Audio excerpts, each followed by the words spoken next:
Hello guys, আমি আবার একটা আমার নতুন ব্লগ নিয়ে চলে এসেছি। তো আমি যাব অগ্রদ্বীপের মেলায়, সেটাই তোমাদের সঙ্গে শেয়ার করি। এই যে দেখতে পাচ্ছ, একটা গেটের সামনে চলে এসেছি। এখানেই এত ভিড়, মেলার ভেতরে তো আমি পৌঁছালামই না, তাও এখানে এত ভিড়। যদি পৌঁছাই তখন কি হবে ভাবো। এই যে এটা চরণপালের আগ্রা, এখানে মানুষ এসে অনেক লোকজন স্নান করে। এইখানেই একটা ছোট্ট মন্দির আছে। এই যে এই দোকানটা আমার একটা জেঠিরা দিয়েছিল। তারপরে এই যে দেখতে পাচ্ছ গঙ্গা, এই গঙ্গাতেই অনেক লোকজন মানুষ স্নান করে। এই যে দেখছো, এই গঙ্গা অন্ধকারে দেখা যাচ্ছে না। এই যে এখানে কিছু লোক পুজো নেওয়ার জন্য বসেছে। ওই যে দেখতে পাচ্ছ কত ভান্ডারিতে পড়েছে। তারপর আমি আর আমার ভাই মিলে যাচ্ছিলাম মেলার ভেতরে। মেলায় গিয়ে তো এইখানেই এত ভিড়। এটা গেট, আমি মেন মন্দিরে যাচ্ছিলাম, এই যে গোপীনাথ মন্দির। আমি তো প্রথমে ভুল গেট দিয়ে ঢুকে পড়েছি, তারপর এখান দিয়ে বার হয়ে তবে মেন গেট দিয়ে ঢুকেছি। আমি বুঝতেই পারিনি যে এটা অন্য গেট। তারপরে মেন গেট দিয়ে ঢোকার সময় যে এত ভিড় হবে আমি ভাবতেই পারিনি। এই যে তোমরা দেখতেই পাচ্ছ এত ভিড়, ওই মন্দিরের ভেতরে আছে গোপীনাথ। কত মানুষ পুজো দিচ্ছে, ওই জন্যই এত ভিড় হয়েছে।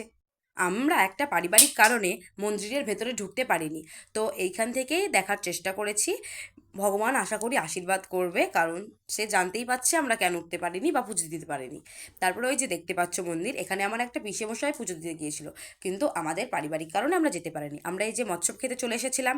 পাতা দিয়ে দিয়েছিল, জল দিয়েছিল, তারপরে ভাত, সবজি, ডাল দিয়ে দিয়েছিল। সেগুলো খেয়ে নিচ্ছিলাম, বাড়ি থেকে খেয়ে গিয়েছিলাম। তাও মা বললো যে অন্ন মৎস্য খেতে হয়। এই যেখানে রান্না করা হচ্ছিল, আমি হাতটা ধুয়ে, খাওয়া দাওয়া কমপ্লিট হয়ে গেছিলো আমাদের, তখন হাতটা ধুয়ে নিয়েছিলাম। এই যে এখানে একটু বাউল গান হচ্ছিল, সেটা শুনে নিয়েছিলাম। তারপরেই মেলার দিকে এগোচ্ছিলাম। মেলার ভেতরেও তোমাদের ঘরে আর একটা গোপীনাথ মন্দির আছে, সেটাও দেখাবো। এই যে দেখতে পাচ্ছ, এটা মেলার সামনে, মানে এখনো ভেতরে আমরা পৌঁছাইনি। এখানেই এরকম ব্যাপার। তাহলে ভেতরে গিয়ে কি হবে, কত জিনিসপত্র তোমাদের কি বলবো। এই যে আর একটা গোপীনাথ মন্দির, এখানে কিন্তু গোপীনাথ এখন নেই, ওই ভেতরের মন্দিরটাতে ছিল। আমি এই মাথার এগুলোর দাম জিজ্ঞাসা করে নিচ্ছিলাম, কিন্তু এর দামগুলো কি বলেছিল আমার অতটা মনে নেই, আমি এগুলো নিইনি। তারপরে এই কানেরগুলোও দেখে নিচ্ছিলাম, কিন্তু কানেরগুলো আমার অতটা পছন্দ হয়নি, ওই জন্য আমি এগুলো নিইনি। তারপরে এই যে একটা দোকানে ক্লিপ দেখছিলাম, একটা ছোট্ট পাড়া ব্যাগ দেখছিলাম, ওই ব্যাগে যে খুচরো পয়সা রাখা হবে এরকম একটা ব্যাপারের। দিয়ে ওই ব্যাগটা দেখলাম, মানে ইয়েলো কালারের। এই যে এই ব্যাগটা, আর একটা মাথার ব্যান্ড নিয়েছিলাম, দেখতেই পাচ্ছ।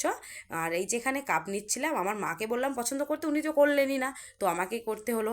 এই চারটে নিয়েছিলাম। তারপরে আমি আরেকটা ভিডিও আনবো, সেখানে তোমাদের মেলা থেকে পুরো কী কী নিয়েছি সেটা দেখাবো। এখান থেকে এই দুটো ক্লিপ নিয়ে নিয়েছিলাম বাচ্চাদের মতো।